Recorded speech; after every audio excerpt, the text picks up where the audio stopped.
Baiklah, saya akan menjelaskan latar belakang pertumbuhan dan inovasi UMKM di Kota Pangkal Pinang.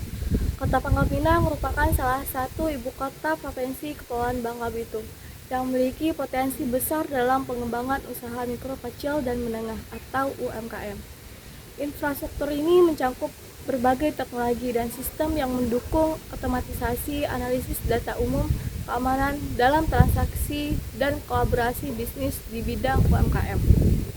Penerapan infrastruktur cerdas dapat menjadi kunci dalam menciptakan daya saing dalam tantangan ekonomi serta akan sangat membantu bagi yang baru memulai usaha mikro menengah ke bawah atau yang biasa disebut dengan UMKM, yang dimana ini merujuk pada kumpulan teknologi dan sistem yang mendukung operasi industri secara efisien dan efektif.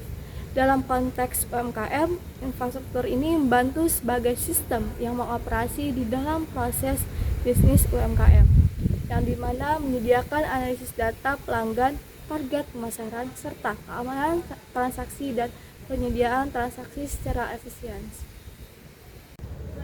Baiklah, selanjutnya saya akan menjelaskan tentang peran UMKM dalam perekonomian. Yang pertama, dapat meningkatkan efisiensi operasional melalui otomatisasi proses bisnis. UMKM yang menerapkan teknologi dan otomatisasi dalam proses bisnis dapat meningkatkan produktivitas. Contohnya, penggunaan sistem point of sale atau POS untuk manajemen keuangan atau software aplikasi otomatisasi untuk memantau keuangan.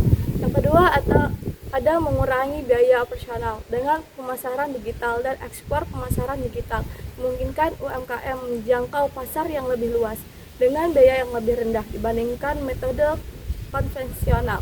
Selain itu juga memperluas pasar melalui ekspor dapat membuka peluang pertumbuhan yang signifikan tanpa harus meningkatkan biaya distribusi secara besar. Yang ketiga, ada kontribusi pada penciptaan lapangan pekerjaan dan pertumbuhan ekonomi lokal. UMKM adalah salah satu penyerap tenaga kerja terbesar. Dengan demikian, operasional dapat ekspansi. UMKM tidak hanya membuka lebih banyak lapangan pekerjaan, tapi juga mendukung perputaran ekonomi lokal, seperti melalui kemitraan dengan memasarkan lokal. Strategi ini membantu UMKM menjadi tulang punggung ekonomi, terutama di negara berkembang. Contohnya konkret bisa diterapkan pada bisnis seperti nasi bakar Nanda dengan memanfaatkan pemasaran digital untuk ekspansi ke pasar lokal maupun global. Baik, di sini saya akan menjelaskan tujuan penelitian. Yang pertama ada menyediakan solusi bagi pelaku UMKM untuk melakukan bisnis. Yang kedua ada mengidentifikasi strategi pemasaran yang efektif. Dan yang ketiga ada menggunakan analisis SWOT untuk mendukung pemasaran digital. Dan ada landasan teori-teori mengenai pertumbuhan ekonomi, yaitu pertumbuhan ekonomi bergantung pada pertumbuhan dan penawaran faktor produksi dan tingkat kemajuan teknologi. Karena perekonomian akan tetap mengalami tingkat kesempatan kerja penuh dan kapasitas alat-alat modal akan digunakan dengan sepenuhnya dari waktu ke waktu. Landasan teori inovasi terbuka. Inovasi terbuka adalah suatu proses distribusi inovasi yang fungsinya adalah untuk pendekatan yang melibatkan tidak hanya melibatkan pihak internal perusahaan, namun juga melibatkan pihak eksternal perusahaan dalam mengembangkan dan mengintegrasikan ide-ide baru secara optimal untuk kepentingan perusahaan. Menurut penelitian terdahulu, UMKM memiliki peran dalam perekonomian melalui penciptaan lapangan pekerjaan dan penanggulangan kemiskinan. Nah, penelitian ini menyoroti pentingnya self-management sebagai faktor yang dapat membantu UMKM dalam mengatasi tantangan perekonomian. Surplus konsumen dan produsen. Dalam pasar persaingan yang tidak diatur pemerintah, konsumen dan produsen membeli serta menjual barang pada harga pasar yang berlaku. Nah, namun bagi sebagian konsumen dan produsen, nilai barang melampaui harga barang ini, mereka bersedia membayar lebih atas suatu barang jika diharuskan. Nah, surplus konsumen merupakan manfaat atau nilai total yang diperoleh konsumen melampaui apa yang mereka bayarkan atas barang tersebut. Sebagai contoh, anggaplah harga pasar adalah $5 per unit. Nah, sebagian konsumen menilai barang tersebut lebih dari $5 dan mereka siap untuk membayar lebih. Misalnya, konsumen A yang bersedia membayar hingga $10 atas barang tersebut. Namun, karena harga pasar hanya $5, maka dia memperoleh manfaat bersih sebesar $5. Nah, konsumen B menilai barang tersebut tidak terlalu tinggi. Dia bersedia membayar $7 sehingga memperoleh manfaat bersih sebesar $2. Nah, yang terakhir konsumen C menilai barang tersebut sama dengan harga pasarnya yaitu $5. Dia tidak menghiraukan antara membeli atau tidak membeli barang tersebut. Dan jika harga pasar 1 sen lebih tinggi, dia akan mengurungkan pembeliannya. Dengan demikian, konsumen C tidak memperoleh bersih. Perubahan konsumen sebagai konsumen dirugikan akibat adanya kebijakan tersebut dan sebagian lain diuntungkan.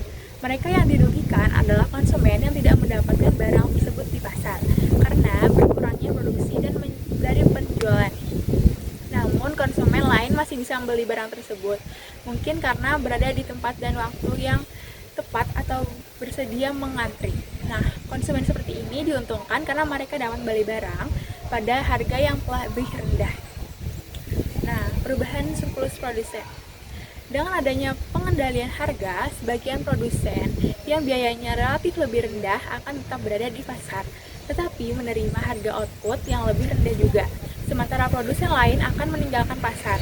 Nah, kedua kelompok ini akan kehilangan surplus produsen mereka yang masih berada di pasar dan menghasilkan kuantitas. Nah, kini harga yang mereka telah kehilangan surplus produsen seperti yang ditunjukkan. Nah, akan tapi betul.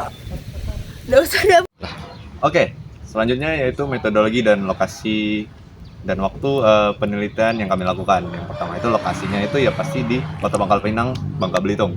Yang selanjutnya untuk ini waktunya itu dari tanggal 19 sampai 27 November dan fokus dari penelitian ini ialah pengembangan, inovasi dan pertumbuhan UMKM yang ada di Pangkal Pinang. Untuk data-datanya itu kami menggunakan BPS dan juga SPSS dari kami mengambil kemarin dari pojok BPS di Perpustakaan Universitas Bangka Belitung. Oke, untuk hasil penelitian yang kami laksanakan, UMKM menunjukkan pertumbuhan yang sangat amat signifikan. Selain dari itu juga peningkatan efisiensi UMKM dan juga digital yang semakin berkembang membuat daya saingnya sangat amat tinggi. Dan juga self management membuat merubah mindset seorang entrepreneur. Oke, yaitu selanjutnya adalah kesimpulan dan saran. Kesimpulan yang pertama itu ialah infrastruktur cerdas dan inovasi terbuka sangat amat mendukung dalam keberlanjutan sebuah UMKM. Dan yang kedua itu ialah self management yang meningkatkan daya saing sebuah UMKM di pasar-pasaran di sekitar. Ya. Nah, untuk saran yaitu yang pertama pemerintah itu harus mengadakan sebuah sosialisasi atau edukasi ataupun pelatihan tentang UMKM dan juga pemerintah harus menyediakan infrastruktur yang berkualitas bagi para UMKM. Dan yang kedua itu ialah pelaku usaha UMKM ini harus sangat bisa memanfaatkan pemasaran digital yang dimana pemasaran digital ini sangat amat penting bagi UMKM di era digital saat ini. Sekian dari saya, sekian dari kelompok saya dan teman-teman saya ucapkan terima kasih.